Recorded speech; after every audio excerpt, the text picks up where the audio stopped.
الرحمن الرحیم وبه نستعین وهو خیر المعین صلی اللہ علی سیدنا محمد وآلہ الطاہرین۔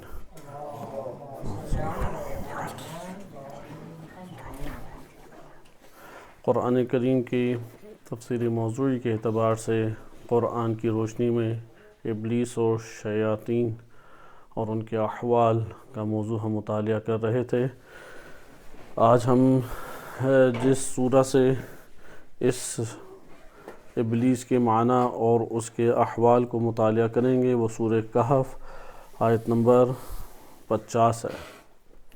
سورۃ الکہف آیت نمبر 50 میں اللہ سبحانہ وتعالی نے جناب آدم علیہ السلام کی خلقت کے ضمن میں ابلیس اور اس کی دشمنی اور اس کے انکار و استکبار کو ذکر کیا ہے۔ ارشاد باری تعالی ہوتا ہے وَإِذْ قُلْنَا لِلْمَلَائِكَةِ اسْجُدُوا لِآدَمَ۔ اس وقت کو یاد کرو کہ جب ہم نے ملائکہ سے، فرشتوں سے کہا کہ آدم کو سجدہ کرو، فَسَجَدُوا إِلَّا إِبْلِيسَ، تو سب نے سجدہ کیا سوائے ابلیس کے، كَانَ مِنَ الْجِنِّ، وہ جن میں سے تھا، فَفَسَقَ عَنْ أَمْرِ رَبِّهِ، اس نے اپنے رب کے امر سے فسق کیا۔ فسق کہتے ہیں اطاعت سے خارج ہونا، خروج عن الطاعہ، یعنی فسق کیا کہلاتا ہے؟ جب بھی اطاعت سے خارج ہو جائے تو اسے فسق سے تعبیر کیا جاتا ہے۔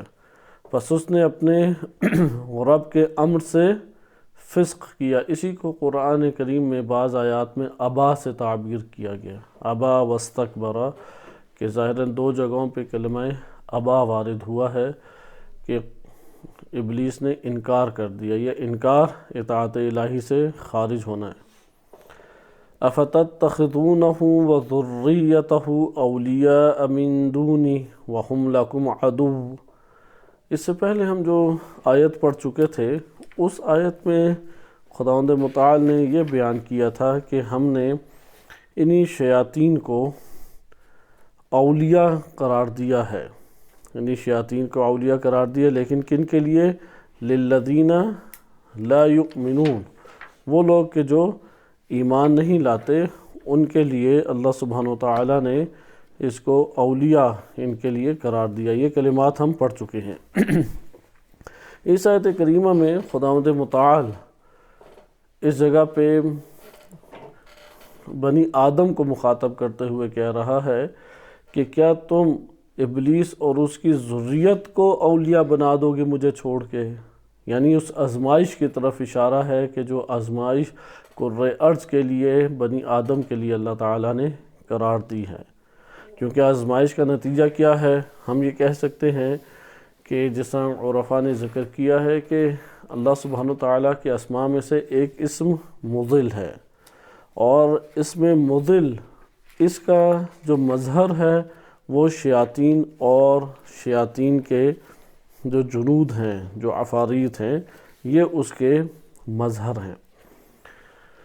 لہذا یہاں پہ خداوند متعال کے ہم نے اس حکم کو جب ملاحظہ کیا تو اس کی روشنی میں یہ بات سامنے آئی کہ اللہ تعالیٰ نے ابلیس کو آزمائش کے طور پہ ہمارے لیے قرار دیا ہے۔ اس میں مضل، مظہر اس میں مضل کون ہے؟ ابلیس اور اس کے ابالسہ، عفاریت، جنود، لشکر۔ اب یہاں پہ ہمارے لیے آزمائش کیا ہے؟ جو لوگ ایمان نہیں لاتے ان کے لیے اولیاء کون ہیں؟ شیاطین ہیں۔ قرآن کی واضح آیت سابقاً آپ پڑھ چکے ہیں۔ لیکن جو اللہ سبحانہ وتعالیٰ کی اطاعت کرتے ہیں حجت الہی کے طریق سے، صراط مستقیم کے اوپر چل کر، ان کے لیے اولیاء کون ہیں؟ وہ اللہ کی ذات ہے۔ جیسا کہ آیت الکرسی میں بھی آپ پڑھتے ہیں اللہ ولی الذین آمنوا یخرجہم من الظلمات الی النور۔ اگر اللہ ولی بن جائے، انسان کسی بھی جگہ پر ہو، فرق نہیں پڑتا کہ مسجد ہے، مدرسہ ہے، دینی طبقہ ہے، غیر دینی طبقہ ہے، مسلم معاشرہ ہے، غیر مسلم معاشرہ ہے، ظلمات سے اللہ اسے نور میں لے آئے گا۔ شرط کیا ہے؟ اللہ کو ولی مانے۔ اللہ ولی الذین آمنوا، ایمان لانے والوں کا ولی اللہ ہے۔ ایمان لے کے آئیں، جیسے اصحاب کہف دیکھیں، ایک مشرکانہ معاشرے کے اندر زندگی بسر کرتے تھے اور بڑے بڑے عہدوں کے اوپر تھے، کیونکہ بڑے بڑے عہدوں کے اوپر آزمائش بھی سخت ہوتی ہے، کیونکہ وہ دنیا داری اور حب الدنیا میں بہت گہرے طور پر دھنسے ہوتے ہیں، اس لیے وہاں سے نکلنا بہت مشکل کام ہے۔ لیکن اصحاب کہف جو قلیل ایک تعداد ہے، ان کو اللہ سبحانہ وتعالیٰ نے جب ایمان لائے تو اللہ نے کس طرح سے ان کی تدبیر کی، چونکہ اللہ ولی تھا، ظلمتوں سے نکال کے نور کے اندر اللہ تعالیٰ لے آیا۔ اسی طریقے سے ہم اپنی زندگیوں میں جہاں پر بھی موجود ہیں، اگر ایمان لے آئیں گے تو اللہ تعالیٰ ظلمتوں سے نکال کے نور میں لے آئے گا۔ ہم اپنے عام کم فہمی کی وجہ سے یہ کہنا شروع کر دیتے ہیں کہ اچانک میرا دل اچاٹ ہو گیا، اچانک فلاں ہو گیا، فلاں بندہ نہ ملتا تو شاید ایسا نہ ہوتا، شکر ہے کہ میں فلاں جگہ پہ مجھے موقع اور فرصت مل گئی۔ یہ والی بات یہ ہماری جانب سے ہوا، اللہ تعالیٰ اس کی تدبیر فرما رہا ہے، اس کی زندگی میں ایسے مراحل آئیں گے، ایسی نعمات آئیں گی، ایسی حوادث آئیں گی کہ رفتہ رفتہ وہ ظلمتوں سے نکل کے نور میں آ جائے گا۔ یہ مومن کے لیے اللہ کی تدبیر ہے۔ کافر کے لیے اللہ کی تدبیر کیا ہے؟ قرآن کریم کی کثیر آیات اس بات کو بیان کرتے ہیں۔ کافر کے لیے تدبیر یہ ہے وَالَّذِينَ كَفَرُوا أَوْلِيَاؤُهُمُ الطَّاغُوتُ، جنہوں نے کفر کیا یعنی دل میں ایمان نہیں ہے، جن کے دل میں ایمان نہیں ہے، ان کے اولیاء کون قرار پاتے ہیں؟ طواغیت، طاغوت۔ وہ کیا کرتے ہیں؟ یخرجونہم من النور الی الظلمات۔ ممکن ہے خاندان مسلم میں پیدا ہوا ہو، ممکن ہے مسلم معاشرے میں رہ رہا ہو، ممکن ہے حوزہ علمیہ میں پڑھ رہا ہو، ممکن ہے کہ اسے قرآن کریم، روایات اہل بیت علیہ السلام کے دامن میں بہت کچھ سننے کا موقع ملا ہو، لیکن دل کے اندر اگر ایمان نہیں تھا تو ابو لہب کی طرح اگر صحیح اور حقیقی رشتہ داری ہو نبی صلی اللہ علیہ وسلم کے ساتھ، یا نوح علیہ السلام سے باپ کا تعلق، سگے باپ کا تعلق کیوں نہ ہو، وہ ظلمتوں میں نور سے نکل کے کہاں آ جاتا ہے؟ ظلمتوں میں۔ آدم علیہ السلام کے دور میں تو تعداد ہی بہت کم تھی، حابیل اور قابیل تھے فقط۔ یہاں پہ تو معاشرے کی تاثیر نہیں کہہ سکتے نا کہ معاشرے نے بہکا دیا۔ پھر آدم علیہ السلام عظیم انبیاء میں سے ہیں، بڑے پیغمبروں میں سے ہیں، ان کے بیٹے قابیل سگے باپ کی حیثیت رکھتے ہیں۔ قابیل دیکھیں کس طرح سے ظلمتوں کے اندر چلا گیا۔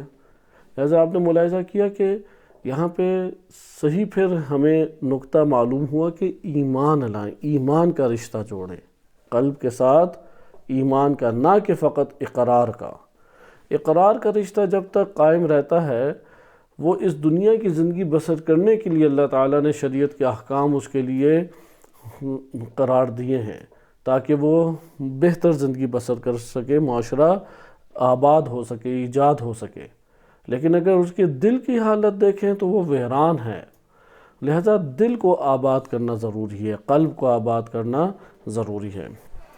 یہاں پہ اللہ سبحانہ وتعالیٰ در حقیقت اسی آزمائش کی طرف اشارہ ہے کہ کیا تم اولیاء بنا دو گے مجھے چھوڑ کے ان شیاطین کو، ابلیس کو؟ اگر ابلیس ہو گیا ولی تو علامت کیا ہے، آثار کیا ہیں؟ ابلیس کی ولایت کے آثار یہ ہیں کہ ظلمتوں میں زندگی بسر کرے گا، نمازوں سے دور ہے، دعاؤں سے دور ہے، حجت الہی سے دور ہے، حجت الہی کی اطاعت سے دور ہے۔ جو حجت الہی اس کی معرفت اور اطاعت اور محبت سے دور ہے، یہ در حقیقت ابلیس کی ولایت میں زندگی بسر کر رہا ہے۔ لہذا اس آیت کریمہ کے اوپر آپ دقت کیجئے، افتتخذونہ، کیا تم لوگ ابلیس کو اختیار کر لو گے، وذریتہ، اور اس کی ذریت کو، اولیاء کے طور پہ، من دونی، مجھے ترک کر کے، مجھے چھوڑ کے، میرے علاوہ، وہم لکم عدو، جبکہ وہ تم لوگوں کا کیا ہے؟ دشمن ہے۔ یہ تمہارے لیے دشمنی کا تعلق اس سے پیدا کرو۔ یہ واحد دشمن ہے کہ جس کی دشمنی کے حوالے سے نہ کینہ اور نفرت اپنے دل میں پاتے ہیں اور نہ ہی اس سے دشمنی کے لیے برملا طور پہ اس سے لڑ بھگڑ جاتے ہیں۔ یہ ایک عجیب سی ہماری دشمنی ہے۔ ابلیس کو دشمن شمار کرے، اس کے ذریت کو، اس کے اولیاء کو، اس کے عفاریت و ابالسہ کو، اس کے جنود کو کیا کرے؟ دشمن قرار دے۔ یہ بار بار تکرار ہوتا رہے گا چونکہ تکرار قرآن کریم میں ہے۔ اب آپ اس سے اندازہ لگائیں کہ اللہ تعالیٰ نے کس قدر پر شدت طریقے سے ابلیس کی دشمنی کو باور کرایا ہے۔ لیکن ہمارے معاشرے کے اندر ابلیس اور شیاطین، وعلیکم السلام، ابلیس اور شیاطین سے دشمنی کا وہ ہمارے سامنے عکس اور اس کی حقیقی تصویر عیاں نہیں ہوتی۔ بئس للظالمین بدلا، یہ جن ظالمین نے تبدیل اولیاء ولی تبدیل کر دیے ہیں، چونکہ جو ولی کو تبدیل کر دے گا اللہ کو چھوڑ کے ابلیس اور اس کی ذریت کو ولی بنائے گا، وہ ظالمین میں سے ہے اور ان کا بہت ہی برا ٹھکانہ ہے۔ یہ ہمارے پاس قرآن کی آیت سورہ کہف میں تھی۔ اس میں ایک اور نقطہ جو ہم ظاہر آیت سے اخذ کر سکتے ہیں وہ یہ ہے کہ ابلیس اور اس کے ماتحت جو اولیاء ہیں اس کے، یعنی اس کے محبین، اس کے پیرو، اس کے جنود لشکر، انہیں قرآن نے ذریت کا عنوان بھی دیا ہے۔ یعنی یہ کیا ہے؟ ذریت ہے ابلیس کی۔ بس ابلیس کی ذریت کسے قرار دیا جا رہا ہے؟ خود ہی ابلیس کے لشکروں کو۔ یہاں پہ چند الفاظ جو ہیں وہ ہمارے لیے اہمیت کے حامل ہیں۔ بس ابلیس کے کو جو اولیاء مان لے یا ابلیس کے کل ماتحت آ جائے، وہ ذریت ابلیس کے دائرے میں آ جاتا ہے۔ ابلیس کے ماتحت والوں کو قرآن نے چند عناوین سے پہچنوایا ہے۔ نمبر 1 جنود کہا ہے، جنود و ابلیس۔ نمبر 2 یہی کلمہ ذریت قرار دیا ہے۔ اسی طریقے سے اتباع کرنے والے، قرآن کے کلمات سے ظاہر ہوتا ہے کہ انہیں ابلیس کی اتباع، تابعین ابلیس، اس سے ایک متصف کیا ہے۔ یہ کلمہ ہمیں آگے فائدہ دے گا، اس کے اوپر اکتفا کرتے ہیں۔ ہم منتقل ہو جاتے ہیں سورہ طٰہٰ میں۔ آپ نے اس آیت میں دیکھا کہ اس آیت کریمہ میں اللہ سبحانہ وتعالیٰ نے جو زیادہ اہمیت کے ساتھ بات بیان کی ہے وہ یہ شکوہ کیا ہے کہ تم لوگ کیا مجھے چھوڑ کے ابلیس اور اس کے اولیاء کو تم اپنا ولی بنا لو گے، اس کی ذریت کو تم اپنے اولیاء بنا لو گے؟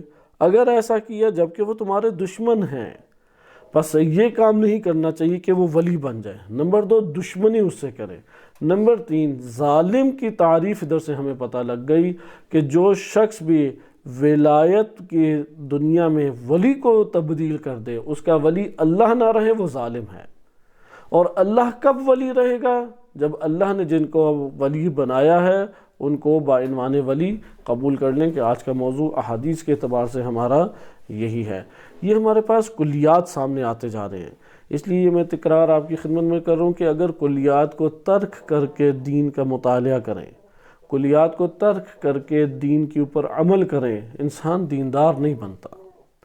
جیسے خوارج ہیں، ان کے بارے میں فقہا جو مشہور نظر ہے وہ دشمنی کی وجہ سے نجس سمجھتے ہیں خوارج کو۔ امیر المومنین علیہ السلام کے خلاف تلوار اٹھائی اور انہیں نعوذ باللہ کافر کہتے تھے۔ امام علی علیہ السلام کو دائر اسلام سے نعوذ باللہ خارج سمجھتے تھے۔ لہذا یہ خوارج نمازیں پڑھتے تھے، روزے رکھتے تھے، حلال حرام کی اتنی پرواہ کرتے تھے کہ اگر راستے میں کھجور گری ہوئی مل جائے تو اس کھجور کو نہیں کھاتے تھے، پوچھتے تھے کہ یہ حلال ہے یا حرام ہے ہمارے لیے۔ تو یہ ہمارے پاس موارد آتے ہیں کہ یہ بھی شیاطین کی دنیا میں زندگی بسر کر رہے ہیں۔ کیوں؟ کیونکہ انہوں نے ان کلیات کو ترک کر کے دین کو اختیار کیا۔ جب بھی کوئی شخص دین کا مطالعہ کرے، ان کلیات کو ترک کر کے حد اقل دیندار نہیں ہو سکتا۔ بے شک نمازیں پڑھے، بے شک زکوٰۃ دے، بے شک عمرے اور حج کرے، بے شک قرآن کے حفظ اور ختم قرآن کے کئی دورے کرے، دیندار نہیں کہلا سکتا۔ لہذا جس کو قرآن کریم نے دینداری کہا ہے اس عنوان سے دیکھیں۔ یہاں پہ اگرچہ ایک اعتراض پیدا ہو جائے گا، اور وہ اعتراض ہر اس شخص کا اعتراض ہوتا ہے جو قرآن کریم کی ترتیب سے دین شناسی اختیار کرتا ہے۔ اس کا شکوہ پھر معاشرے کی جانب سے بیان کرتا دین کے اوپر ہو جاتا ہے، کیونکہ ایک دین کون بیان کر رہا ہے؟ قرآن کریم ہمارے سامنے آشکار کر رہا ہے کہ بعنوان دین اسے تم اختیار کرو۔ ایک ترتیب قرآن کریم ہمیں بتا رہا ہے اور ایک ترتیب معاشرہ ہمیں بتا رہا ہے۔ دونوں کے بیان کردہ دین میں جب ٹکراؤ سامنے آتا ہے تو یہاں پہ ایک عام بندہ متذبذب ہو جاتا ہے، مضطرب ہو جاتا ہے، حتیٰ کہ یہ والا مسئلہ اس قدر بڑے پیمانے پہ موجود ہے کہ اگر علماء میں کسی نے درجہ اجتہاد تک تعلیم حاصل کی ہو اور قرآن کریم کے آئینے میں دین فہمی حاصل نہ کی ہو، یا قرآن کریم نے جو دین شناسی کرائی ہے اس نے دقت اور غور و فکر سے اختیار نہیں کیا، وہ حقیقی معنی میں دیندار نہیں رہتا، وہ معاشرے کے دین کو ہی سپورٹ کرے گا، وہ معاشرے ہی کے دین کے ثابت کرنے کے لیے، معاشرے کے دین کو ظاہر کرنے کے لیے مختلف طرح کی آیات روایات کا سہارا لے کے لوگوں کے سامنے بیان کرے گا۔ لہذا جو قرآن فہمی کے ساتھ دین کو پڑھتا ہے اور قرآن کے مطابق دین کو لیتا ہے، وہ اس دین پر شاکی ہے، اس دین کے اوپر شکایت کرتا ہے، شکوہ کرتا ہے جو معاشرہ ہمیں دین عطا کر رہا ہے، جو منبر سے عام طور پہ دین بیان کیا جا رہا ہے، جو اختیار کردہ معاشرے کے اندر دین اور ایک ترتیب بنی ہوئی ہے، حتیٰ کہ یہ شیعہ سنی سے بھی بالا تر ہے۔ آپ علامہ اقبال رحمۃ اللہ علیہ کو دیکھیں کہ ان کی شاعری قرآن کریم کی تفسیر ہے، یا بالفاظ دیگر یہ کہہ لیں کہ ان کی شاعری میں جو قرآن کریم کے موضوعات بیان کیے گئے ہیں ہمارے نظر میں وہی خصوصیت رکھتے ہیں اشعار فقط۔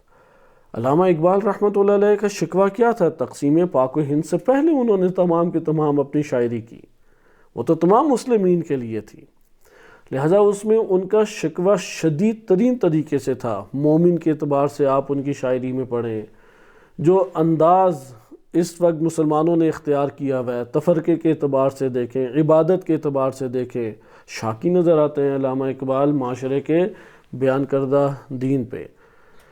لہذا یہ جب بات ہمارے لیے آشکار ہوئی تو ادھر سے یہ موضوع کیونکہ اساسی موضوع ہے، آدم علیہ السلام کی خلقت اور اس کے مقابلے میں ابلیس، اس کا فسق، جیسا کہ اس آیت میں آپ نے دیکھا کہ ابا کو قرآن نے واضح طور پہ کہا کہ یہ اب فسق عن امر رب ہی، اپنے رب کے امر سے فسق کیا، اور اس کی دشمنی اور اس کا ولی ہونا، وہ غیر مومنین کے اوپر ولی ہے۔ لہذا اس ٹکراؤ کو ہمیں اچھے طریقے سے اختیار کر لینا چاہیے، کیونکہ آئندہ کے دروس میں یہ والا موضوع ہمارا ختم ہو جائے گا، پھر ایک اور ابلیس ہی کے عنوان سے موضوع شروع ہوگا کہ ابلیس نے اپنی ولایت کو قائم کرنے کے لیے، اپنی ولایت اور حاکمیت اور اپنی سیاست کو، اجارہ داری کو قائم کرنے کے لیے اور بنی آدم کو ذلیل و خوار کرنے کے لیے کون کون سے طریقے گناہوں کے، ان گناہوں کو آپ کہہ سکتے ہیں کہ یہ اصول گناہ ہیں، ان گناہوں کو اس نے ایجاد کیا کہ جو آج بھی چل رہے ہیں، وہ انشاءاللہ تعالی احادیث مبارکہ کی روشنی میں ہم پڑھیں گے۔ مثلا شراب اس نے ایجاد کی، بت پرستی اس نے ایجاد کی۔ اس ٹائم بھی اگر آپ پوری دنیا میں دیکھیں، عدد کے اعتبار سے سب سے بڑا مذہب وہ بت پرستی بن جاتا ہے، کیونکہ چین اور ہند کی آبادی دنیا میں سب سے زیادہ ہے۔ کوریا شمالی لے لیں، جنوبی کوریا لے لیں، جاپان لے لیں، منگولیا لے لیں، اسی طرح نیپال لے لیں، سری لنکا ہے، بھوٹان ہے، برما ہے، یہ سارے ممالک بت پرست ممالک ہیں۔ اسی طریقے سے آپ بقیہ چند ممکن افریقائی ممالک میں چلے جائیں یا غربی ممالک میں چلے جائیں، ممکن ہے ادھر بھی ایک خاص آبادی اور عدد آپ کو دکھائی دے۔ آج بھی بت پرستی کا عدد جو ہے وہ بقیہ پوری دنیا کے افراد ایک طرف اور یہ طبقہ ایک طرف موجود ہے۔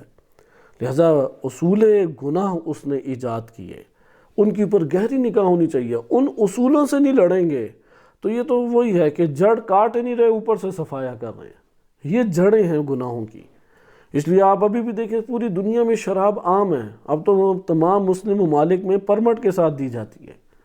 پاکستان میں سب سے مہنگا پرمٹ اسی کا بکتا ہے جو بڑے بڑے ہماری سیاسی پارٹیوں کے لیڈران کے ہاتھوں میں ہے، کروڑوں وہ کماتے ہیں اس سے۔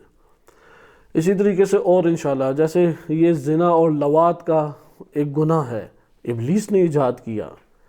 وہ جو اصول گناہ ہیں جو آپ کو پوری دنیا میں حکومت کرتے نظر آئیں گے، وہ ابلیس کی ایجاد ہے۔ اسے احادیث مبارکہ سے انشاءاللہ تعالی ہم پڑھیں گے۔ لہٰذا اس موضوع کو شروع ہونے سے پہلے یہ والی بات کلیات کی صورت میں حل ہونی چاہیے کہ حجت الہی و خلیفت الہی اس کا ٹکراؤ ہے تمام کے تمام شیاطین، عفاریت، ابالسہ، ان کے سربراہ، سید، سردار، راہبر، امام جو کہ ابلیس ہے، ان دو کا آپس میں ٹکراؤ ہے۔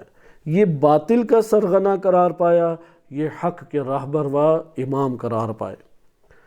یہ اللہ تعالیٰ کی مملکت میں آزمائش کے طور پہ ٹکراؤ ہے۔ یہ حق اور باطل کا ٹکراؤ کسی لحظے ختم نہیں ہے، ہر آن یہ موجود ہے۔ کھانا کھائیں اللہ کی طرف توجہ کیے بغیر، اس کے نعمت کا شکر ادا کیے بغیر کھا سکتے ہیں۔ ابلیس یہی چاہتا ہے، غافل ہو کے کھاؤ، مت بسم اللہ پڑھو، بسم اللہ پڑھو بھی غافلانہ بسم اللہ پڑھو، مت اللہ کا شکر ادا کرو، غافلانہ کھانے کھائیں گے۔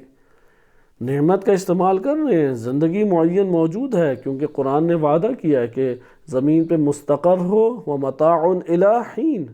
متاع کہتے ہیں کہ وہ قلیل آپ کے وسائل زندگی جو ایک مدت کے لیے آپ کو فراہم کیے گئے ہیں، اس کے بعد چھن جانے ہیں۔ یہ آل اولاد، بیوی، بچے، یہ حتیٰ کہ جسم، جان، زندگی، ہر چیز ایک معین مدت کے لیے متاع الی حین ہے، اس کے بعد یہ ہم سے لے لی جائے گی۔ یہ آپ کی خدمت میں کلیات کا ایک آئی بات کہ اولیاء کا ایک کی آزمائش ہے۔ اگر اولیاء پہلے نہیں معین کریں گے، دیندار نہیں بن سکتے۔ اگر ایمان، اولیاء کے ساتھ ایمان کا تعلق جوڑنا ہے، ایمان کا تعلق نہیں جوڑیں گے، دیندار نہیں بن سکتے۔ لہٰذا دوسرا کہ دشمنی کریں۔ دشمنی کرنا تو بہت واضح سی چیز ہے نا، جس سے ہماری دشمنی اس کی طرف دیکھتے ہیں، جس سے ہماری دشمنی ہو اس کو نقصان پہنچانے کے لیے کئی کئی طریقے ایجاد کرتے ہیں۔ کتنے ہم نے پلاننگ بنائی ہے ابلیس سے دشمنی کرنے کی، کوئی ہماری پلاننگ نہیں ہے۔ اللہ تعالیٰ سے دوستی کرنے کی، اللہ تعالیٰ سے محبت کرنے کی کتنی ہم نے کوشش کی ہے، پلاننگ کی ہے، مطالعات کی ہیں، کتنی جد و جہد کی ہے، یہ مہم ہے۔ اس لیے دشمنی دوسری ہمارے پاس بات آ جاتی ہے۔ بس یہ ہے کہ ٹکراؤ دونوں کا آپس میں ہوا، یہی آزمائش ہے۔ نمبر 2، اس کی ذریت بھی ہے، وہ ذلیل و خوار کرنا چاہتا ہے، واضح ہے۔ نمبر 3، دشمنی اس سے کرے، اس دشمنی کو بار بار جنم دیتے رہیں۔ آئیں سورہ طٰہٰ کی آیات کو مطالعہ کرتے ہیں، پھر آگے چلیں گے۔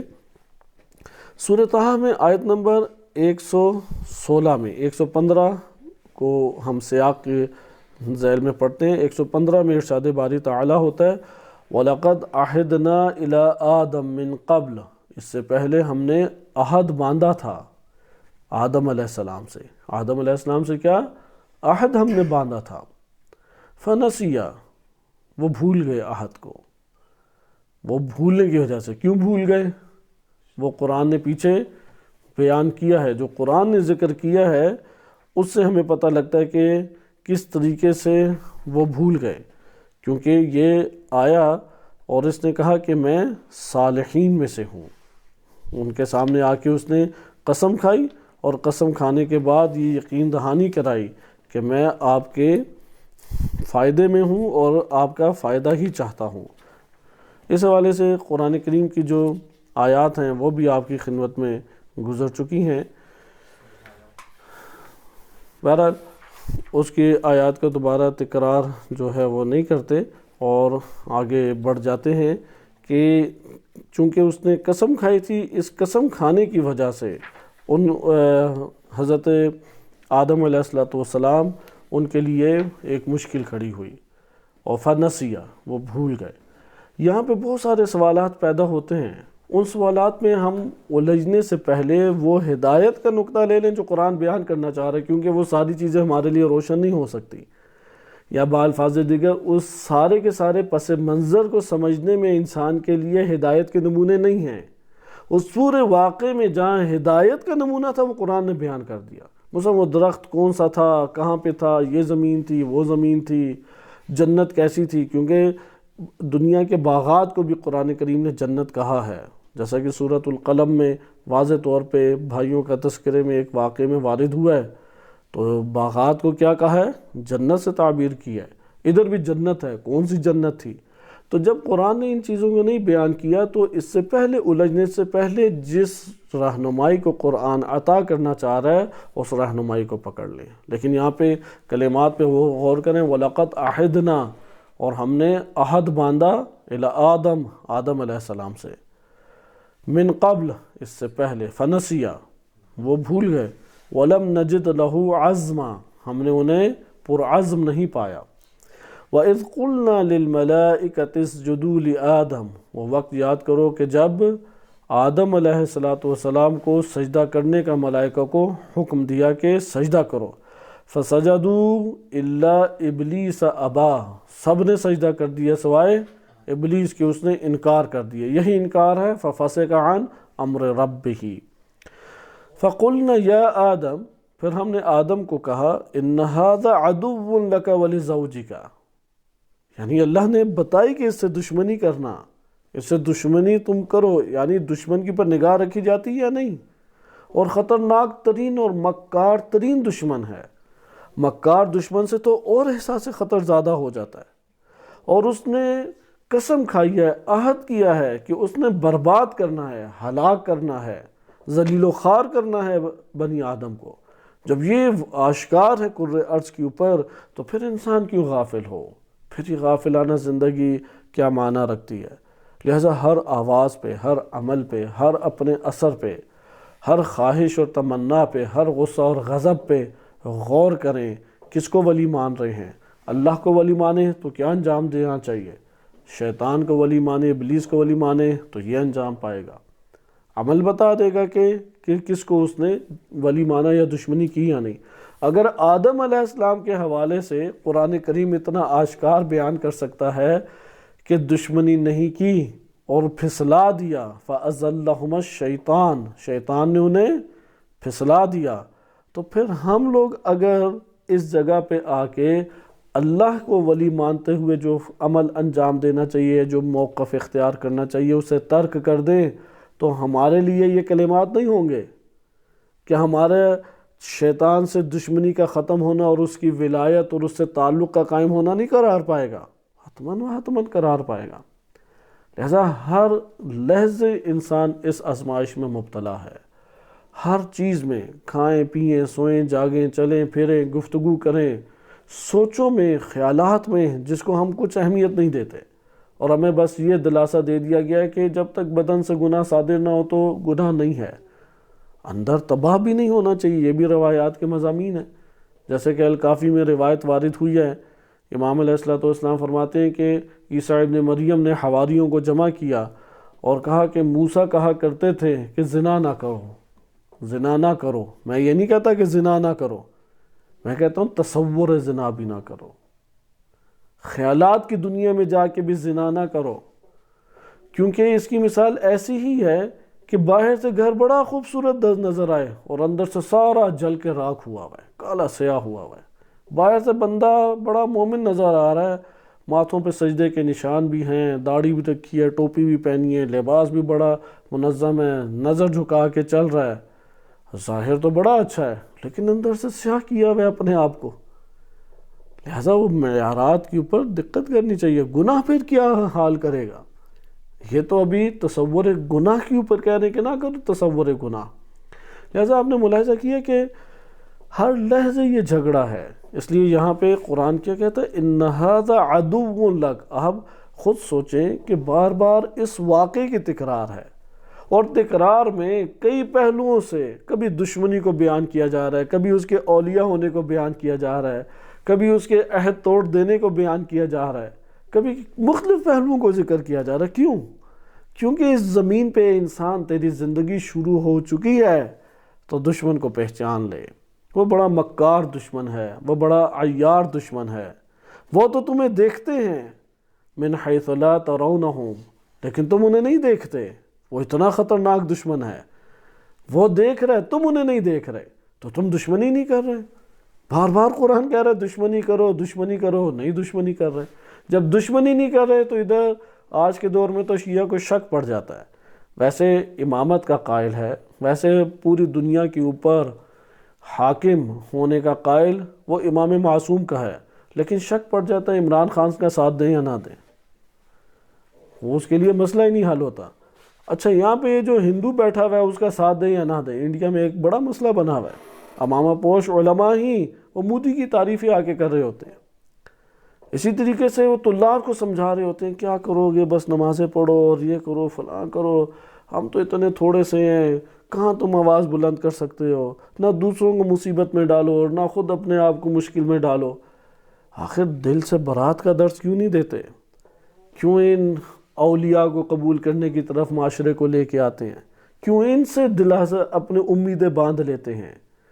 کیوں ان کو اپنی زندگی کے اوپر مخالفت اور حمایت کے اعتبار سے معیار قرار دے دیتے ہیں؟ نہیں ہونا چاہیے انسان کے لیے۔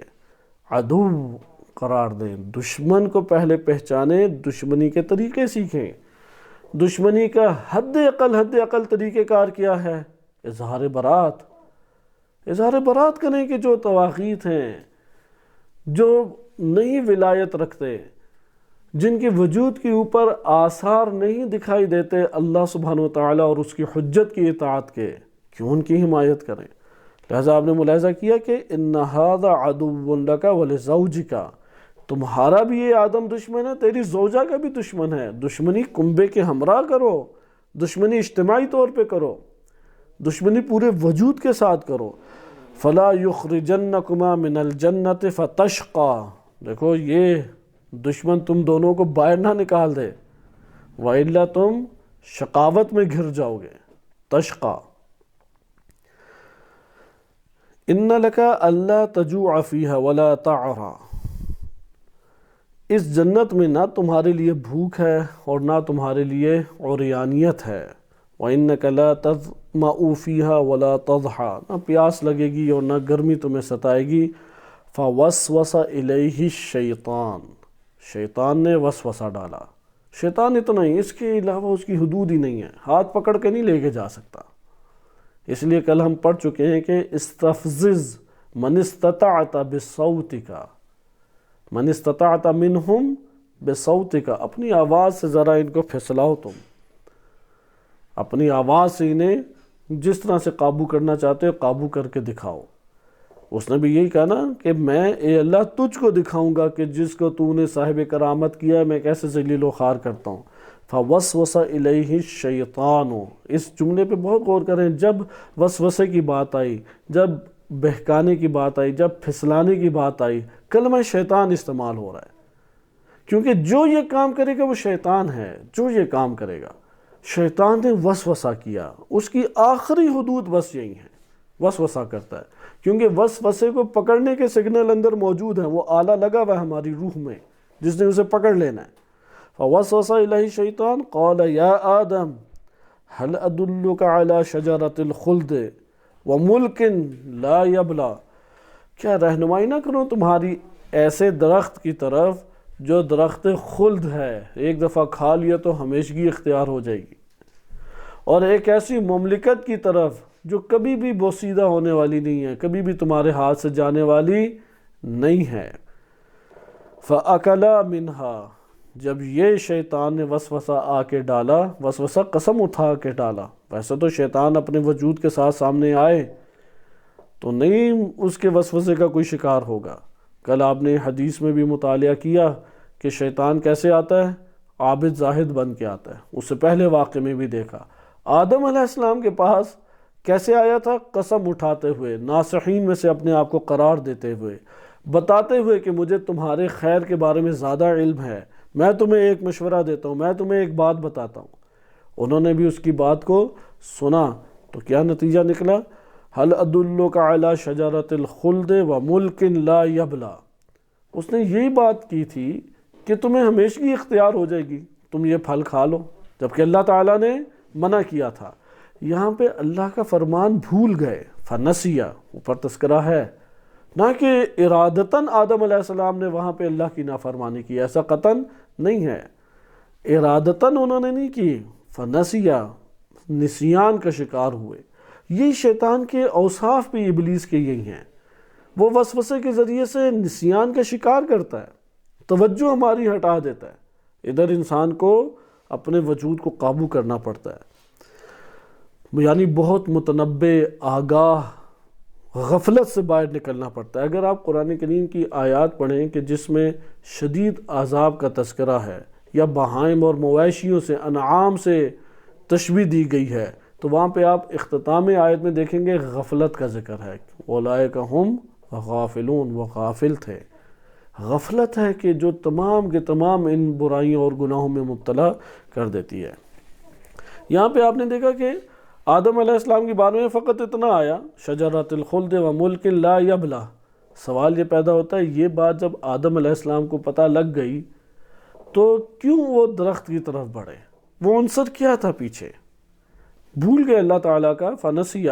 قرآن کے ظاہر قرآن کے مطابق ہم متکلمین کی جو تعبیرات ہیں یا مفسرین کے جو بیانات ہیں ترک اولا کے حوالے سے یا آیات کو متشابہ قرار دینے کے حوالے سے اس کی نفی نہیں کر رہے، ابھی اس پہلو کو لے رہے ہیں، ہم اپنے لیے اس سے نقطہ اخذ کر رہے ہیں کہ ہمارے ساتھ وہ یہی ایک منصوبہ بندی کرتا ہے، وہ یہی طور طریقے ایجاد کرتا ہے۔ قرآن کلیات کی صورت میں اہم ترین اس کے تمام ذرائع اور تمام کے تمام اقدامات کی ہمیں خبر دے رہا ہے۔ وَإِلَّا اس جگہ پہ عصمت آدم سے ٹکرانے کا، اس واقعے کا، وہ ایک الگ بحث ہے، اس بحث کے حوالے سے بھی وارد نہیں ہے، وہ اپنی جگہ پہ مطالب موجود ہے۔ یہاں پہ جس پہلو کا تذکرہ ہے، یہاں پہ اگر آپ دقت کریں قرآن کریم کس پہلو کو ذکر کر رہا ہے کہ جس کی وجہ سے آدم علیہ السلام درخت کی جانب بڑھ گئے، آپ کو کیا محسوس ہوتا ہے؟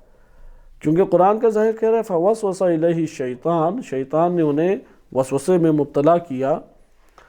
وہ وسوسے کی تشریح کی قرآن نے یا نہیں؟ وہ کیا تھا وسوسہ؟ تشریح کی یا نہیں کی یا نہیں کی؟ کیا محسوس ہوتا ہے؟ وہ کیا ہے؟ آگے آیت میں قال یا آدم هل ادلک علی شجرۃ الخلد، هل ادلک علی شجرۃ الخلد وملک لا یبلا، کہ تمہیں ہمیشگی والے درخت، خلد سے تشبیہ اضافت ہے، درخت کا پھل کھاؤ گے ہمیشہ رہو گے، اور ایک ایسی مملکت میں تم رہو گے کہ کبھی وہ پرانی نہیں ہونے والی، یعنی اس جنت سے کبھی نہیں نکلو گے۔ پہلے بھی یہ آیت ایک اور انداز میں بیان ہو چکی ہے۔ اب جب یہ بات، بس یہ جو معلومات ہیں یہ وسوسہ کہلاتی ہیں، یہ معلومات وسوسہ کہلاتی ہیں، یہ زمین پہ اترنے سے پہلے ہے، یہ یاد رکھیں۔ یہ نزول، ایک ہے خلقت آدم اور ایک ہے نزول آدم۔ یہ کون سے مرحلے کی باتیں ہیں ساری؟ خلقت آدم، نزول آدم کے بعد رسائی نہیں ہے اصلاً کہ وسوسہ بھی ان تک رسائی حاصل کر سکے، یہ ذہن نشین ہونا چاہیے۔ تو یہ آدم علیہ السلام کی روح اقدس اس قدر بزرگ ہے کہ وہاں تک رسائی نہیں ہے۔ یہ جو مقام ہے یہ مقام آزمائش خاص ہے، اسے روایات نے اچھے انداز میں بیان کیا کہ اللہ نے نہیں کی، منع کیا کہ آدم نہ کھائے، لیکن مشیت الہی یہ تھی کہ آدم کھائیں۔ اللہ تعالیٰ نے حکم دیا، امر کیا ابلیس کو کہ سجدہ کرو، لیکن مشیت الہی یہ تھی کہ سجدہ نہ کرو۔ یہ والی باتیں انشاءاللہ کسی اور مورد میں دیکھیں گے، اس میں یہ مطالعے کے قابل ہیں اور دقیق مباحث میں سے ہے۔ لیکن اس جگہ پہ آپ دیکھیں اس وسوسے کی تشریح کی یا نہیں قرآن نے؟ کہا کہ قالا، کیا اس نے کہا؟ یا آدم، اے آدم میں شجرہ خلد کی طرف تمہاری رہنمائی کرتا ہوں، اور ایک ایسی مملکت کی طرف، ایک ایسی ملکیت کی طرف، ایک ایسی زندگی کی طرف کبھی ختم نہیں ہوگی، ہمیشہ باقی رہے گی، کبھی بوسیدہ نہیں ہوگی۔ اب جب یہ سنا تو آدم علیہ السلام نے اقدام کیا یا نہیں؟ یہ سن کے وہ کون سا عنصر ہے کہ جو اس اقدام کی طرف لے کے آیا اس جو معلومات پہنچائے تھی اس معلومات کے حصول کا جذبہ ابھرا یا نہیں؟ ابھرا یا نہیں ان میں؟ تو یہ قرآن کریم بیان کیا، اس کو ہم کہہ سکتے ہیں کہ زندگی کا حرص کیا کہ ہمیشگی کی زندگی حاصل ہو جائے، یہ حرص کیا کہ ایسی مملکت حاصل ہو جائے جو کبھی پرانی نہ ہو، اس جنت سے نہ نکلے۔ اب یہ روایات اہل بیت علیہ السلام میں ایک جگہ پہ وارد ہوا حرص کے حوالے سے، اور اہل سنت مناظروں میں لے کے آتے ہیں کہ دیکھو شیعہ قائل ہے کہ آدم علیہ السلام نے حرص کیا، یہ تو قرآن کریم ذکر کر رہا ہے، اور یہ نزول آدم سے پہلے کا واقعہ ہے، یہ تو خلقت آدم کے دور کا واقعہ ہے۔ قرآن کریم بیان کر رہا ہے کہ کیا ذکر کیا کہ وَمُلْكٍ لَا يَبْلَى فَأَكَلَا مِنْهَا، انہوں نے کھا لیا. کیوں کھا لیا انہوں نے؟ وہ بات اثر کی اور اس کو قبول کیا اور اس خواہش کو پورا کرنا چاہا جو تمنا ان کی ابھری تھی، اسی اساس کے اوپر کھایا تھا یا کسی اور اساس پہ کھایا. فَأَكَلَا مِنْهَا فَبَدَتْ لَهُمَا سَوْآتُهُمَا، بس جو وسوسے کا شکار ہو اس کے عزت چلی جائے گی، شرمگاہ عیاں ہوگی، دونوں کی عزت اس کی چلی گئی. ممکن ہے کہ یہ کپڑے ہمارے نہ اترے، لیکن عزت کیونکہ اللہ نے صاحب کرامت قرار دیا کہ یہ خلیفۃ اللہ ہے. اس نے کیا کہا تھا؟ أَرَأَيْتَكَ الَّذِي هَذَا الَّذِي، یہ شخص جس کو تو نے اے اللہ میرے سامنے صاحب کرامت قرار دیا ہے، عزت جس کی تو نے کی ہے، میں اسی کو تیرے سامنے ذلیل و خوار کر کے دکھاؤں گا. لہذا یہاں پہ آپ نے ملاحظہ کیا کہ فَبَدَتْ لَهُمَا سَوْآتُهُمَا، جب وسوسہ کا تعلق آدم سے پیدا ہوا تب تک سوآتُهُمَا کا تذکرہ نہیں ہے، دونوں کی شرمگاہ عیاں نہیں ہوئی. جب وسوسے کو سمجھ لیا کہ یہ معلومات مل گئی، نہیں عیاں ہوئی، لیکن جب اس وسوسے کے مطابق اقدام کر لیا پھر شرمگاہ عیاں ہوگی. بس اقدام کے اوپر ہلاکت ہے، اقدام کے اوپر ذلت ہے، اقدام کے اوپر عزت کا سودا کر دینا ہے. وَوَتَفِقَا يَخْصِفَانِ عَلَيْهِمَا مِنْ وَرَقِ الْجَنَّةِ، انہوں نے جنت کے پتوں سے فوراً ڈھانپنا اپنے آپ کو شروع کر دیا. یعنی اب نیکی یہی ہے کہ اقدام کرو دوبارہ عزت کی. چلی گئی عزت، چلی گئی تکریم، چلے گئی وہ خلافت کے ساتھ تعلق، وہ خلیفہ الہی کے ساتھ تعلق، لیکن دوبارہ اب حاصل کرنے کی طرف دوڑو. یہ قرآن کی ترغیب ہے کہ دوڑو پھر اس کی طرف. اب اپنے آپ کو چھپاؤ، اب دوبارہ عزت حاصل کرنے کی طرف آؤ. وَعَصَىٰ آدَمُ رَبَّهُ فَغَوَىٰ، آدم نے اپنے رب کی معصیت کی، پس وہ اغوا ہو گئے. یہاں پہ عصا کے لغوی معنی تمام اہل لغت نے وہ یہی نافرمانی کے کیے ہیں. متکلمین نے اس کی تعویلات ترک اولیٰ کے حوالے سے کی. بعض بزرگان نے اسے متشابہ آیت قرار دیا. متشابہ ہوتی وہ یہ آیت ہے کہ جس کا معنی تو آپ مانتے ہیں کہ یہی ہے، ظاہر الفاظ اس میں تغیر نہیں کرتے، لیکن کہتے ہیں کہ جو معنی آشکار ہے وہ دیگر آیات کریمہ سے تعارض اور ٹکرانے کی وجہ سے قبول نہیں ہے. جیسے توحید کے باب میں آپ نے دیکھا، اگر توحید کے باب میں متشابہ ہو سکتے ہیں تو نبوت کے باب میں نہیں ہو سکتے، قیامت کے باب میں نہیں ہو سکتے. وَجَاءَ رَبُّكَ وَالْمَلَكُ صَفًّا صَفًّا، وَجَاءَ رَبُّكَ وَالْمَلَكُ صَفًّا صَفًّا. اب کیا اللہ ہمارا رب آتا ہے؟ آپ کا رب اور ملائکہ کیا ہیں؟ سورہ فجر میں ہے نا کہ وہ صف در صف، صفاً صفا، ملک صفیں باندھے ہوئے ہوں گے، ترتیب سے کھڑے ہوں گے. کیا اللہ تعالیٰ آتا جاتا ہے؟ ہم کہیں گے یہ متشابہ ہے، یہ جو معنی جاء کا ظاہر ہو رہا ہے قابل قبول نہیں. اس لیے یہاں پہ بھی ذکر کیا ہے بعض علماء نے کہ یہ متشابہ ہے. صحیح ہے. ترک اولیٰ قرآن کریم و روایات اہل بیت علیہ السلام میں اصطلاح نہیں آئی، علماء کی ایجاد کرتا اصطلاح، لیکن متشابہ قرآن کریم کا کلمہ ہے. لہذا علوم قرآنیہ کے باب میں جو لکھا جا رہا ہے اس وقت علماء میں، وہ متشابہ کو اس تعویل کے اوپر ترجیح دیتے ہیں، کیونکہ متشابہ وہ قرآن میں واضح طور پہ بیان ہے کہ اللہ تعالیٰ نے قرار دیا، اور اس میں یہ نہیں بیان کیا فقط کہ توحید کے باب میں ہوگا، وہ کسی تمام ابواب سے تعلق رکھ سکتا ہے. لہذا قرآن کا ظاہر کیا وَعَصَىٰ آدَمُ رَبَّهُ، جب وسوسے کا شکار ہو جائے انسان کہ اس کا تعلق نفس سے قائم ہو اور اس کے بعد عمل کی دنیا میں وہ آشکار کر دے. جب عمل کی دنیا میں آشکار کیا تو یہاں پہ اللہ سبحانہ و تعالیٰ نے معصیت اور اغوا کا کلمہ استعمال کیا ہے. ہمارے لیے حقیقی معنی میں ہے. آدم علیہ السلام کے واقعے میں ہمیں سمجھانے کی غرض سے آپ قرار دے سکتے ہیں. لہذا جب تک وہ وسوسے کو عملی طور پہ سامنے نہیں لائے گا تب تک ہم قرار نہیں دے سکتے کہ یہ شخص وسوسے کا شکار ہو گیا. کب ہوگا؟ کہ جب فَأَكَلَا، انہوں نے اقدام کر لیا.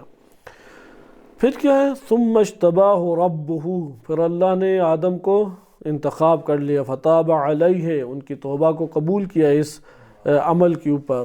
وَهَدَا، اور ان کی ہدایت کی. قَالَ، پھر فرمایا اِهْبِطَا مِنْهَا جَمِيعًا، دونوں تم یہاں سے جنت سے نیچے اتر آؤ۔ پچھلی جو آیات میں آپ نے پڑھا اس میں اہبطو تھا، جمع کا صیغہ ہے۔ ظاہراً جمع کا صیغہ یہ ہے کہ ابلیس کو بھی پکڑ کے زمین پہ نکالا، صحیح ہے، اسے جنت تک رسائی دی ہوئی تھی، اسے بھی پکڑ کے زمین تک محدود کیا، اب وہ اوپر کی طرف نہیں رسائی کر سکتا۔ جیسا کہ بعض دیگر آیات میں بھی اس کا تذکرہ آیا ہے کہ پہلے وہ ایک آسمان سے دوسرے، ہم روایت پڑھ چکے ہیں، دوسرے سے تیسرے، یہاں تک کہ 7ویں آسمان پہ جا کے عبادات کرنے لگا اور 1000 سال عبادت کی، تو ملائکہ اپنے میں سے اسے قرار دینے لگ گئے، لہٰذا اب اس کو بھی نیچے اتار کے پھینکا، اب وہ 7ویں آسمان تک رسائی ابلیس نہیں اختیار کر سکا۔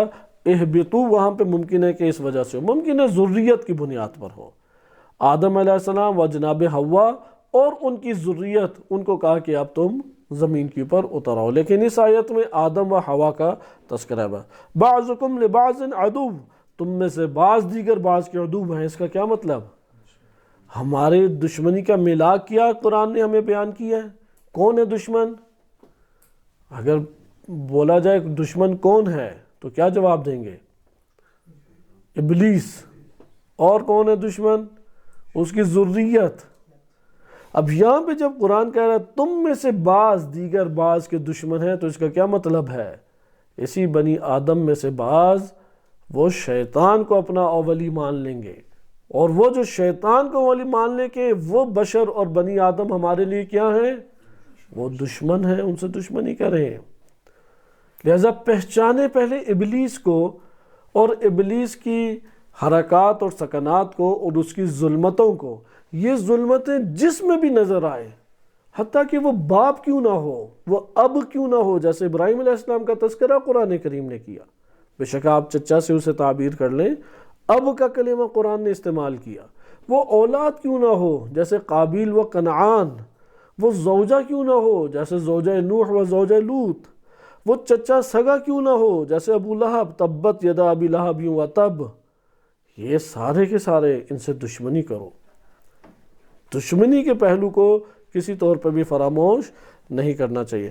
فَإِمَّا يَأْتِيَنَّكُم مِّنِّي هُدًى فَمَنِ اتَّبَعَ هُدَايَ فَلَا يَضِلُّ وَلَا يَشْقَى۔ اب میرے پاس ہدایت، تم لوگوں میں سے بعض ہدایت کی راہ سے آئیں گے، یعنی فَإِمَّا يَأْتِيَنَّكَ هُدًى، ہدن ظاہراً ایسا ہے کہ یہ فاعل واقع ہو رہا ہے۔ یأتینک، کون آئے گا؟ ہدایت کی راہ سے، کم یأتینکم، میری جانب سے ہدایت تم تک کیا آئے گی؟ پہنچے گی۔ یا تو ہدایت تم تک پہنچی، اب جب ہدایت پہنچی فَنِتَّبَعَ ہدایا، یہ دوسرا کلیات میں سے ایک اہم کلی قاعدہ ہے۔ اتباع کا ہدایت سے تعلق، قبولیت کا تو ہے ہی ہے، لیکن یہاں پہ کس چیز کا تذکرہ ہے؟ فَمَنِ اتَّبَعَ ہدایا، جو ہدایت سے اتباع کا رشتہ ایجاد کرنے میں کامیاب ہو جائے گا۔ قبولیت کے رشتے کے اوپر کا بھی تذکرہ ہے، لیکن قبولیت کے اوپر ختم نہیں ہے گفتگو، پھر اس کے بعد کہاں تک اسے پہنچانا ہے؟ اتباع تک پہنچانا ہے۔ یہ کلیات زندگی ہیں، یہ کلیات دین ہیں، اس چہرے سے دین کو نہیں لے کے آئیں گے، یاد رکھیں کبھی بھی دیندار نہیں بن سکتے۔ ہر وہ دین جو ان کلیات سے عاری ہو کے ہمیں کوئی تصویر کشی کرتا ہے، یہ دین قرآن سے ٹکرائے گا جا کے۔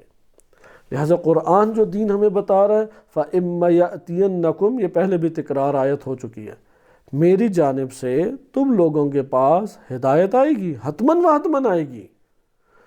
فَمَنِ اتَّبَعَ ہدایا، جس نے میری ہدایت کی اتباع کی، فَلَا يَضِلُّ وَلَا يَشْقَى، نہ گمراہ قرار پائے گا نہ شقی قرار پائے گا، وہ نہ گمراہ ہے نہ شقی۔ وَمَنْ أَعْرَضَ عَنْ ذِكْرِي، اور جس نے میرے ذکر سے رخ پھیر لیا۔ ذکر سے کیا مراد ہے؟ آیا سبحان اللہ سبحان اللہ، اللہ اکبر اللہ اکبر، یہ تو ذکر لسانی ہے۔ ذکر کہتے ہیں نفس کی مشغولیت، نفس کی توجہ کسی طرف۔ مثلا ہم تسبیحات جناب سیدہ سلام اللہ علیہ پڑھنے کے لیے نماز میں بیٹھتے ہیں، اللہ اکبر شروع کیا، درس کی اصطلاحات گھومنے لگ گئی، ادھر نفس کس کے ساتھ مشغول ہے؟ اللہ کی حمد و ثنا کے ساتھ اللہ اکبر اللہ کے وصف کو بیان کیا جا رہا ہے، یا وہ اپنے علم کی اصطلاحات کے ساتھ اس کا نفس مشغول ہے؟ بھوک شدید لگی ہوئی تھی، اب سوچ رہا ہے کہ کھانے میں پہلے کیا کھاؤں گا، اور ادھر سے اللہ اکبر پڑھ رہا ہے۔ نفس کس کے ساتھ مشغول ہے؟ یہاں پہ ذکر وہ کہلائے گا کہ جس سے نفس مشغول ہے، یہ ذہن نشین رکھیں۔ اس لیے علامہ حسن زادہ عاملی رحمۃ اللہ علیہ فرماتے ہیں، یہ جو غافلانہ دعائیں اور ذکر ہے، یہ ممکن ہے کہ انسان کی شقاوت اور بدبختی کا باعث بن جائے۔ کجا یہ کہ وہ صرف ثواب سمیٹنے کے چکروں میں ہے، یہ جو غافلانہ دعائیں ہیں اور ذکر ہے، کیونکہ اس کی مثال ایسی ہے، کوئی اندر سے اندھا ہو، ہاتھ میں اس نے مشل پکڑی ہوئی ہے، ہاتھ میں چراغ پکڑا ہوا ہے، وہ چراغ فائدہ دے گا اندھے کو؟ قلب کی آنکھیں بند کی ہوئی ہیں، زبان سے کہہ رہا اللہ اکبر الحمدللہ سبحان اللہ بسم اللہ۔ یہ جو غافل ہے، غافل یعنی نابینا ہے اندر سے، یہاں پہ اسی کا تذکرہ ہے۔ وَمَنْ أَعْرَضَ عَنْ ذِكْرِي، جس نے میرے ذکر سے رخ پھیر لیا، یعنی نہیں میری طرف توجہ کرتا، پورے کھانے کی طرف توجہ کر کے تمام اس کی اشتہا کو اپنے وجود کے اوپر مسلط کر کے تیزی سے بسم اللہ پڑھ رہا ہے اور للچایا ہوا ہے کہ کھا لے، اللہ کی طرف توجہ نہیں ہے۔ یہ ذکر تو زبان سے اس نے صادر کیا، لیکن اندر سے نابینا ہے، نہیں اللہ کی ذات، اس کے اوصاف، اس کی رحمت، اس کا کرم، اس کی نعمت، اس کا دیدار نہیں کر رہا۔ شیطان اول یہ چاہتا ہے یہ بھی نہ صادر ہو، اگر صادر کر دیا اس نے بسم اللہ تو غافلانہ بسم اللہ پڑھے، ابلیس یہی چاہے گا ہم سے۔ فمن اعرض عن ذکری، اگر اللہ کی طرف توجہ نہ ہو، زبان سے بس رٹا لگایا ہوا ایک، کیا ہوگا انسان کا اگلے جہان میں؟ یہ ہمارے زندگی کے جو قوانین اللہ کے ہیں، جسے کہتے ہیں یونیورسل ٹروتھ، کبھی تبدیل نہیں ہوتے، یہ ان میں سے ہے۔ فَإِنَّ لَهُ مَعِيشَةً ضَنْكَ، اس کی زندگی تنگ ہو جائے گی۔ تنگ زندگی جھونپڑے سے نہیں ہوتی، تنگ زندگی گرمی یا سردی سے نہیں ہوتی، حتیٰ کہ تنگ زندگی مرض سے بھی نہیں ہے۔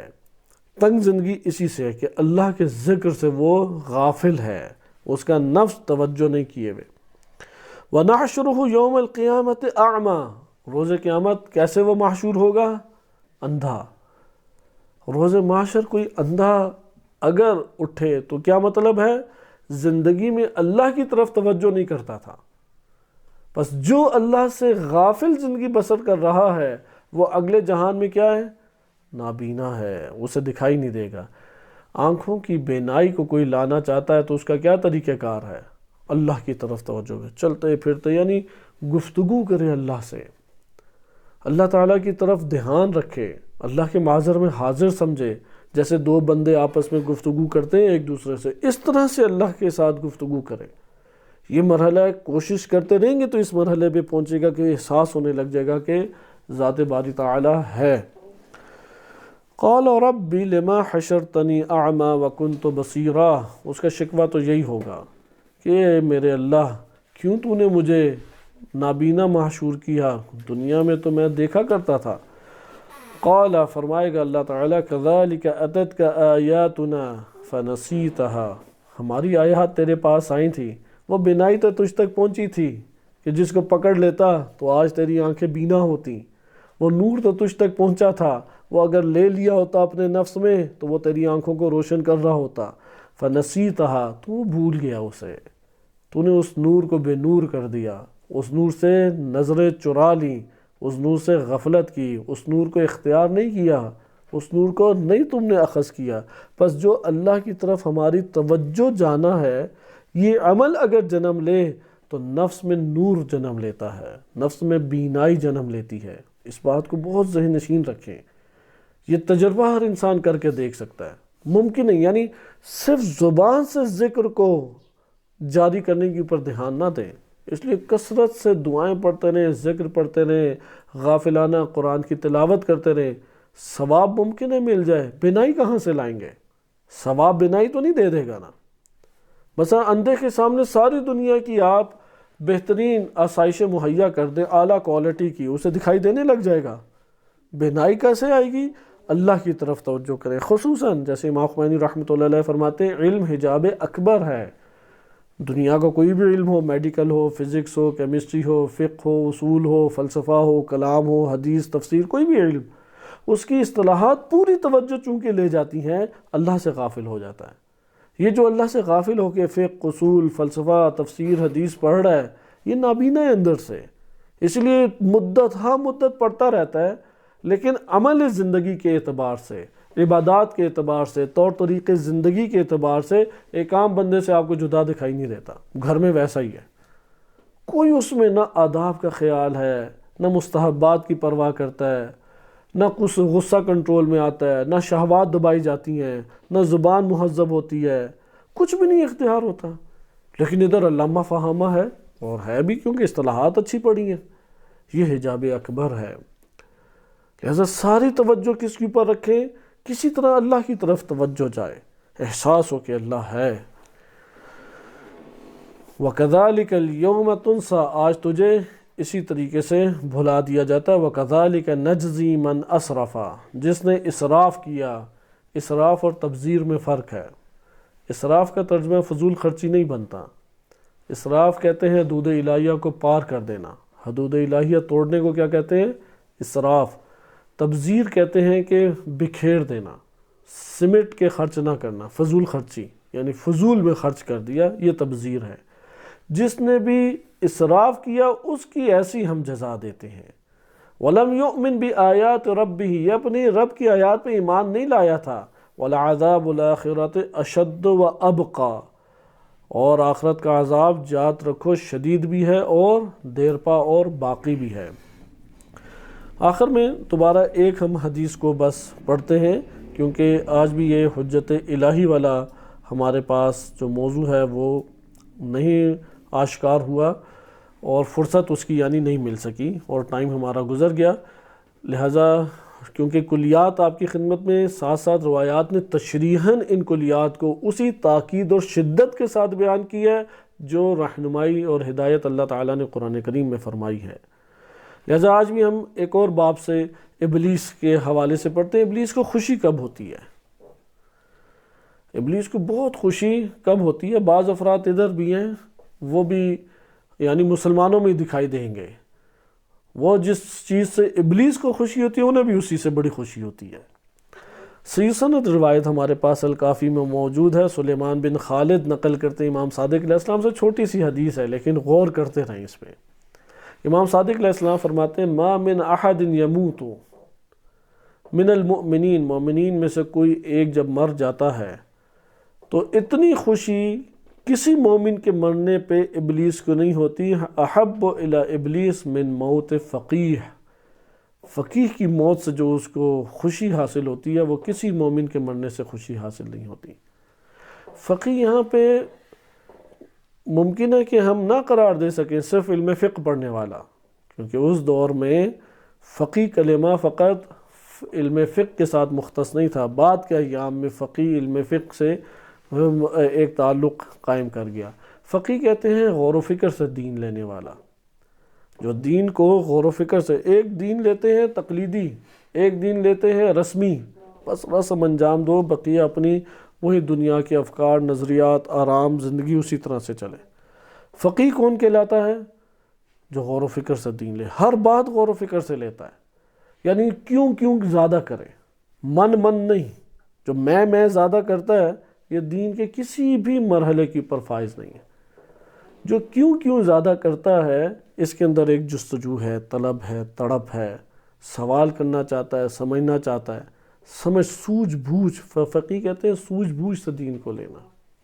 لہذا سوجھ بوجھ سے جس نے دین کو لیا ہو یہ بابصیرت کہلاتا ہے۔ بابصیرت شخص کے مرنے پہ جو ابلیس کو خوشی حاصل ہوتی ہے کسی اور چیز سے خوشی حاصل نہیں ہوتی۔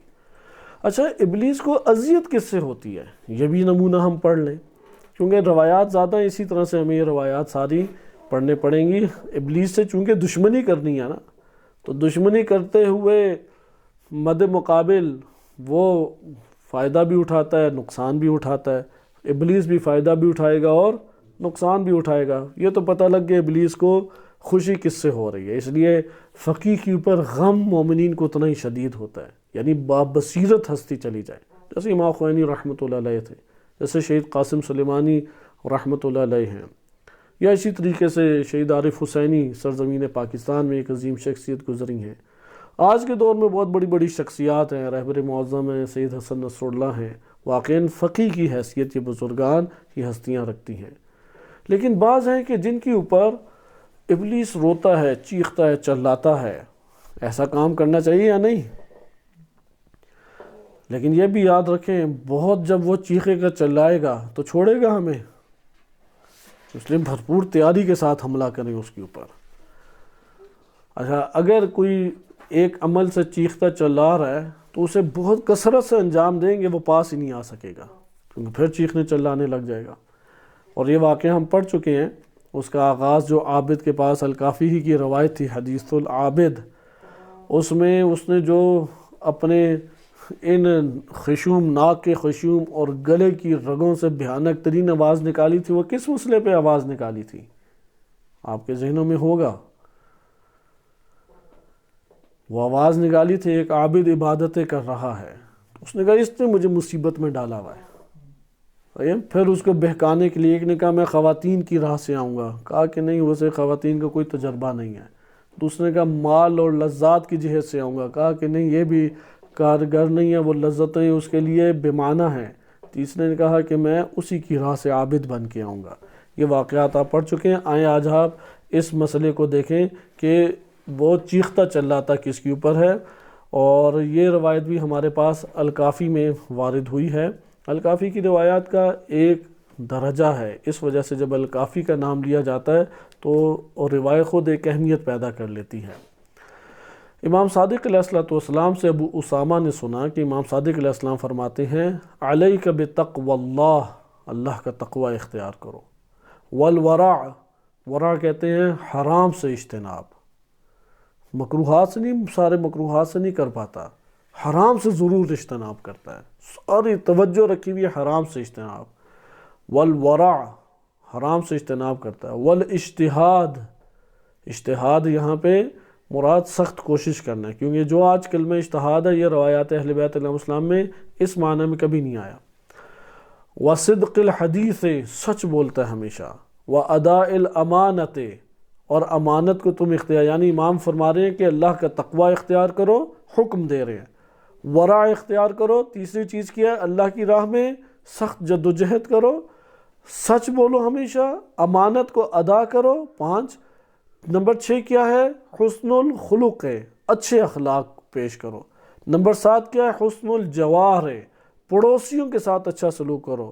یہ جو ایک کمرے میں رہتے اور بستر ایک دوسرے کے قریب ہیں، یہ باہمی پڑوسی ہیں، جن کے کمرے ایک ساتھ قریب ہیں یہ باہمی پڑوسی ہیں، پڑوسیوں سے اچھا سلوک کرو۔ وَكُونُوا دُعَاةً إِلَىٰ أَنفُسِكُمْ بِغَيْرِ أَلْسِنَتِكُمْ، اپنے نفوس کو تم اپنی زبانوں کے بغیر دعوت دو، دعاتن الی انفسکم، اپنے نفوس کی طرف تبلیغ کرو، اپنے نفوس کی طرف بلاؤ، لیکن کس طرح سے بلاؤ؟ کونوا الی انفسکم دعاتن، اپنے نفوس کی طرف بلاؤ، کیسے؟ زبانوں کے بغیر، یعنی عمل سے کھینچ کے لے کے آؤ۔ وَكُونُوا زَيْنًا وَلَا تَكُونُوا شَيْنًا، ہمارے لیے باعث زینت بنو، باعث شرمندگی مت بنو۔ اب یہاں پہ آپ دیکھیں یہ روایت کا اختتام بھی ہے، وَعَلَيْكُمْ بِطُولِ الرُّكُوعِ وَالسُّجُودِ، تمہارے لیے لازم ہے کہ لمبے رکوع اور سجود کرو۔ علامت نہیں ہے پہچاننے کے لیے، ایک دفعہ ہوتا ہے نا دوسرے نے کسی کو پہچاننا ہے، یہاں پہ عرض کیا گیا ہے کہ لمبے رکوع سجود سے بندوں کو نہ پہچانو، اس سے پہچانو یہ جو اوپر باتیں کی ہیں، حرام سے بچتا ہے یا نہیں، معاملات کیسے ہیں، اچھے اخلاق سے ملتا ہے یا نہیں، گالم گلوچ تو نہیں کرتا، گھر والوں سے اس کا رویہ کیسا ہے، خصوصاً گھر والے بہت اہمیت کے حامل ہیں، کیونکہ گھر والوں کے سامنے بندہ آشکار ہوتا ہے، غصہ غضب کر سکتا ہے، بد زبانی کر سکتا ہے، ساری سستی غفلت کر سکتا ہے، لہٰذا گھر میں بندہ پہچانا جاتا ہے۔ لیکن امام حکم دے رہے ہیں بندے کے لیے کیا ضروری ہے؟ علیکم بطول الرکوع والسجود، لمبے رکوع کرو، لمبے سجود کرو۔ فَإِنَّ أَحَدَكُمْ إِذَا أَطَالَ الرُّكُوعَ وَالسُّجُودَ، جب تم میں سے کوئی ایک لمبے رکوع اور سجود کرتا ہے، حَتَفَ إِبْلِيسُ مِنْ خَلْفِهِ، تو وہ اپنے خلف، پیچھے، عقب کی جانب سے بلند آواز ایک دیتا ہے، حتف کہتے ہیں شدید اونچی آواز، بلند آواز چیخ کے چلاتا ہے اور کہتا ہے یا ویلا، یا ویل، ویل ہو ویل، اطاع و عصیتو، یہ اطاعت کر رہا ہے اور میں نے معصیت کی، وسجدہ و ابیتو، اس نے سجدہ کیا میں نے انکار کیا۔ اسے اپنا وہ وقت یاد آ جاتا ہے، چیختا ہے، چلاتا ہے، روتا ہے۔ لہذا لمبے رکوع کریں، لمبے سجدے کرنے چاہیے، بلکہ بعض روایات میں جمیل بن دراج کے بارے میں وارد ہوا ہے کہ وہ لمبے سجدے کیا کرتے تھے۔